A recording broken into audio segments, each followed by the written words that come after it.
자, 이번에는 뻐꾸기 주식으로 이어가 보도록 하겠습니다. 오늘 굉장히 중요한 내용을 준비해 주셨다고 했잖아요. 네. 어떤 내용일까요?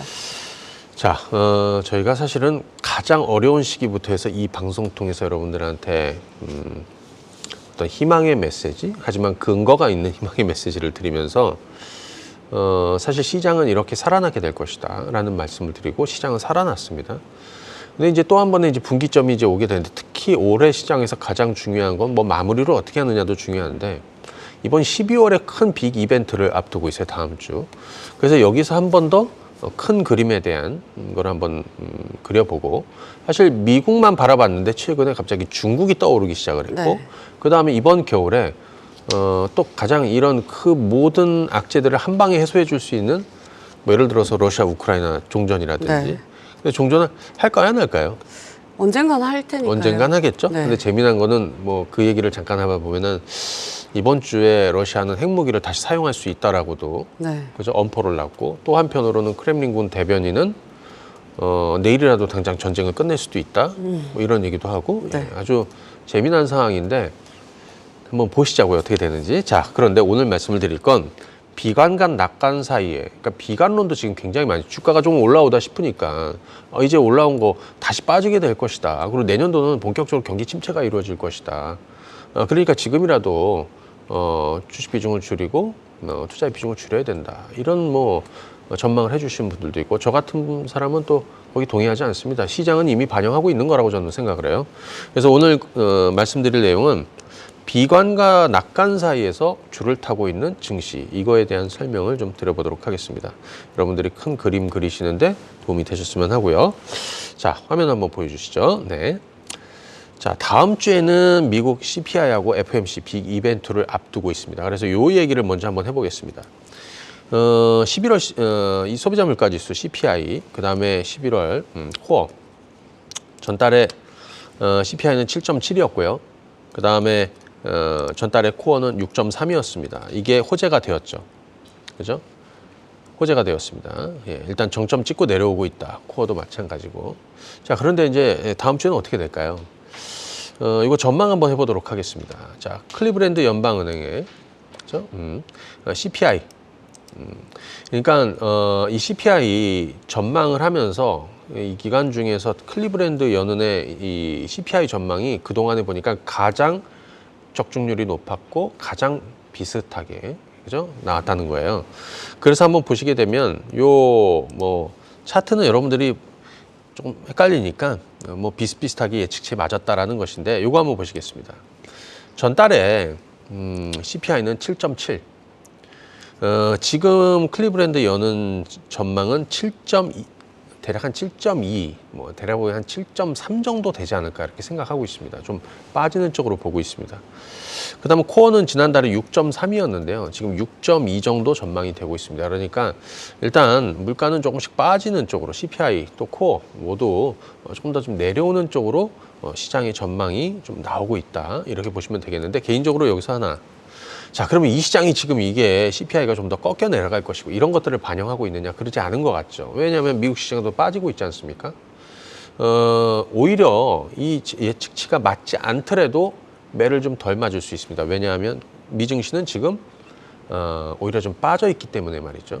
사실 상승하고 있다면 그 결과에 따라서 상당히 조금 충격이 있을 수도 있지만 이미 반영하고 있는 게 별로 없어요. 자, 이 부분 한번 체크하시면 좋을 것 같고, 그 다음에 이 CPI에서 이 주거비, 그러니까 차지하는 비중은 상당히 큽니다. 가장 크죠. 인플레이션 지표들 중에 이 CPI에서 가장 이 주거비가 차지하는 항목 비율이 가장 크다.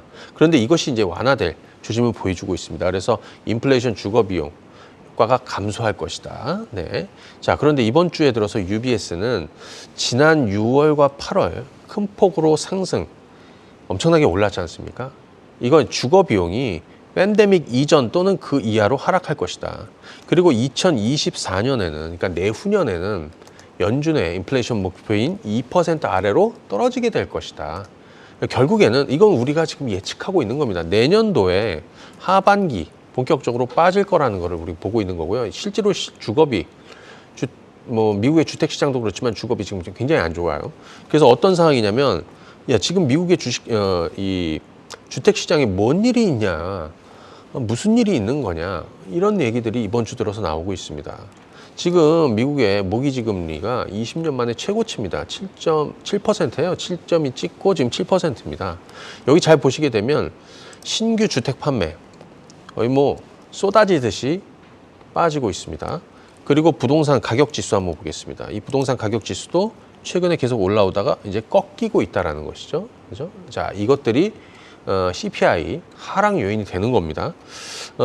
이거는 제가 지난주에도 한번 소개를 해드렸는데요. 이번에 파월의 연설에서 뭐 속도 조절을 하겠다, 뭐 여러 가지 여러분들 점검을 좀 해드렸었는데, 핵심 물가 중에서 가장 문제가 되고 있는 이 주거 비용, 지속적으로 상승하고 있지만 반대로 선행 지표라고 할 수 있는 임대 비용은 향후에 진정될 가능성이 크다라고 파월이 얘기했습니다. 그래서 제가 지난 시간에 이 지표를 보여드렸습니다. 그러니까 이 빨간색 선은 이 주거비가 계속 여전히 올라가고 있다, 상승하고 있다라는 거고요. 그 외의 지표들, 뭐 진로 임대료 가격 지수라든지, 뭐 여기 보시는 것처럼 1인 임대료 지수, 아파트 렌탈이라든지, 주거용 렌트된 이 주거용 부동산 수, 뭐 이런 것들이 지금 전부 다 빠지고 있으면 거의 대부분 선행 지표죠.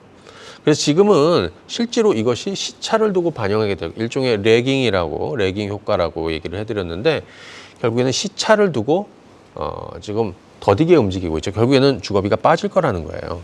그렇죠? 자, 요거 한번 보겠습니다. 캐나다 중앙은행이 금리를 올리면서, 그죠? 이 긴축 사이클이 이제 중단할 거라 얘기를 했습니다. 자, 보시게 되면 이번에 캐나다 중앙은행은 75bp 올리지 않고요, 50bp 올렸습니다. 그러니까 이게 뭘 의미하냐면 속도 조절에 전반적으로 나서기 시작했다라는 것을 얘기하는 겁니다. 그래서 3.75가 4.25%가 됐거든요.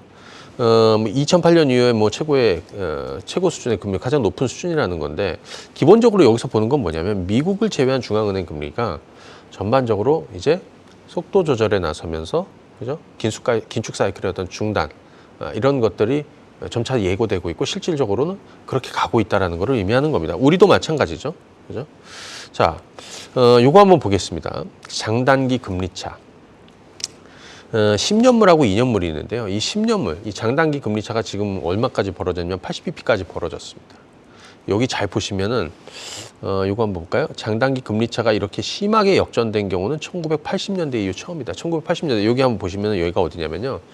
78년 연말 12월에서 79년까지 있었던 1차 오일 쇼크 때 이렇게 빠졌던 겁니다. 엄청나게 빠졌죠. 자, 그런데 여러분들 잘 보시게 되면 경기 침체가 실제로 오던 오지 않던 이미 시장이 현재의 경기 침체를 반영하고 있다라는 겁니다. 그렇죠? 경기 침체를 이미 반영하고 있다. 자, 연준은 지난번에 파월이 얘기했습니다. 연준은 경기 훼손을 시키지 않는 수준에서 통화 정책을 운영할 것이다. 이 스탠스가 변했던 거잖아요. 자, 그런데 이 표를 가만히 한번 보시게 되면 여기 검정색 선은 0입니다. 그러니까 지금 마이너스로 간 거예요. 근데 좀 따라가 보면 언제 있었냐면 근접했던 게 이게 코로나 때였고요. 그다음에 여기는 2008년 금융위기 그때였습니다. 그리고 여기는 닷컴 버블이 깨졌던 시점이고, 아까 말씀드린 가장 극단적인 이 자리는 1차 오일 쇼크 때였습니다. 그런데 요거 한번 보세요. 이 회색은 뭐냐면 경기 침체, 실제로 경기 침체가 나타났던 시점이에요. 그래서 잘 보시면 경기 침체 이전에 돌아서고 있습니다. 경기 침체 이전에 금리는 인하하기 시작을 했다라는 거거든요. 그러니까 지금은 이미 이렇게 가파르게 경기 침체를 상당 부분 지금 반영하고 있는 것이다. 여기서 좀 더 빠진다 하더라도 우리는 후퇴할 자리가 아니라는 걸 얘기해 드리는 겁니다. 자, 그리고 이 2년물하고 3개월물 이 금리도 역전 현상이 나타나기 직전이다. 과거 사례로 보면 미국 3개월물 국채금리하고 2년짜리 국채금리, 이게 역전될 때는 긴축은 마무리되었다. 근데 지금 여러분들 화면 한번 보시죠. 어떻게 됐나요? 붙었죠? 그죠? 예. 자, 변곡점에 와 있다라는 얘기입니다. 자, 달러를 한번 볼 텐데, 달러 약세가 계속되면서 증시도 반전이 있었고 우리 환율도 좀 빠지면서 시장에는 도움이 됐습니다. 그리고 금리도 뭐 당연히 달러가 약세로 가니까 금리도 빠졌겠죠. 자, 지금은 중요한 분기점에 와 있습니다. 뭘 의미하냐면요. 그동안에 그러니까 올해 상승 이 가장 낮은 수준과 가장 높은 수준의 딱 절반 절반 수준 아래로 내려왔습니다. 우리가 이제 기술적 분석할 때 이런 거 굉장히 좀 중요하게 생각해요. 절반 위에 있느냐, 절반 아래에 있느냐, 절반을 깨고 있느냐. 진통은 있겠지만 달러 약세는 좀 더 이어질 가능성으로 당연히 우리가 좀 전망을 하고 가는 것이 맞지 않을까 싶다라는 거고요. 자, 이번에 그 블룸버그 이코노미스트가 세계 경제가 30년 만에 가장 최악의 한 해다라는 얘기를 했습니다. 이게 사실은 안 좋은 얘기지만 개인적으로 제가 볼 때는 이거를 증시가 반영하고 있지 않다 생각하지 않습니다. 이거 반영하고 있다라고 생각합니다. 또 하나 이분이 얘기한 것 중에 이런 내용이 있더라고요. 중국이 예상보다 빠른 제로 코로나 정책 폐기로 빠르게 반등이 예상이 된다.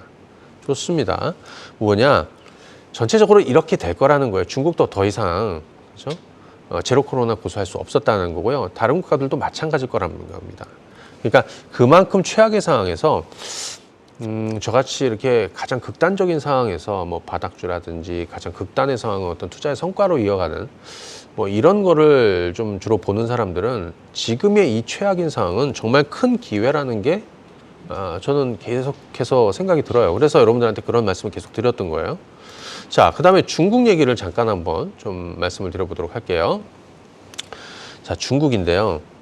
지난번에 저희가 11월 초에 그런 얘기 드렸습니다. 중국이 은밀하게 제로 코로나를 완화하게 될 것이다. 그죠? 그러면서 그때 중국 수출, 수입, 최악이라는 말씀을 드렸고 4분기에 중국은 매우 심각한 상황으로 갈 것이고 당장이라도 중국 정부가 뭔가를 해야 된다라고 말씀을 드렸고 그 이후에 조금씩 변화가 있었습니다. 제로 코로나 완화에 대한 군부를 떼기 시작을 했고 경기 부양에 지준율을 내리고 뭐 부동산 부양에 대한 이런 내용들도 있었습니다. 지금 여러분들 이번에 보시면은 중국이 11월 수출이요 예상치가 마이너스 3.6이었어요. 실제로 뚜껑을 열어보니까 마이너스 8.7까지 떨어졌다는 거예요. 수입은 거의 마이너스 5인데 5%였는데 마이너스 10, 2배나 떨어졌습니다. 그만큼 안 좋았다는 것이죠. 저희가 경기 부양에 나서게 될 것이고 제로 코로나가 완화가 될 것이다라고 해서 지난 11월 초에 이 방송 통해서 말씀드리고 중국 상해 증시, 중국 시장, 홍콩 시장은 모두 상승하고 있습니다. 추가적으로 좀 더 올라갈 것이다. 또 우리도 여기에 따른 수혜가 될 종목군들, 또 수혜가 될 업종군들, 물론 후유증도 있을 수 있습니다. 중국이 리오프닝 본격적으로 시작하면서 다시 인플레이션에 대한 어떤 이런 우려감이 근데 거기까지는 우리가 지금 생각할 필요는 없을 것 같고 자, 이번 주 들어서 중국은 방역 조치를 본격적으로 완화합니다. 그렇죠? 자, 중국의 경제 성장률 전망. 자, 중국 정부가 내년 경제 성장률 전망을 성장으로 포커스를 맞추면서 5%를 제시하기 시작을 했습니다. 잘 보시면은 당초에는 올해 성장률은 3.2였거든요. 그런데 이거를 5%로. 그렇죠? 방역 정책보다는 이제 경제 회복에 힘을 쓸 것이다. 자, 이런 얘기를 계속 드리는 건 뭐냐면 그동안 우리가 미국을 많이 바라봤는데 중국이 주변에서 어떤 모멘텀을 지금 계속해서 만들어주고 있다는 거예요. 그죠? 자, 리커창 총리도 방역 조정이 실행되면서 중국 경제가 지속 반등할 것이다. 이렇게 얘기를 하고 있습니다. 자, 이번 주에 우리 외국계 증권사들 보니까 골드만삭스, 모건스탠리, UBS 모두 한국 시장에 대해서 낙관적인 전망을 하더라고요. 요거 하나만 보겠습니다. 2023년 한국 증시 EPS 성장률은 내년도 마이너스 11% 예상되지만 내후년에는 28%로 반등할 것이다. 정말 내년도 큰 기회라는 거죠. 하지만 그 기회는 지금부터 준비하셔야 된다는 얘기예요. 자, 지금은 2023년의 하반기까지의 큰 그림, 이걸 그리시고 역대급 큰 투자의 기회를 계속해서 탐색하셔야 되고 이것을 실행에 천천히 옮겨가야 되는 그런 시기라고 보여집니다. 자, 지난 9월 말, 10월, 11월 계속해서 이런 말씀을 드리고 있습니다. 앞으로도 이 관점에서 계속해서 여러분들에게 어떤 투자의 전략을 제시해드리고 투자 포인트를 제시해드리겠습니다. 네, 자, 여기까지 이렇게 말씀드리죠. 뻐꾸기 주식 네. 함께 하셨습니다.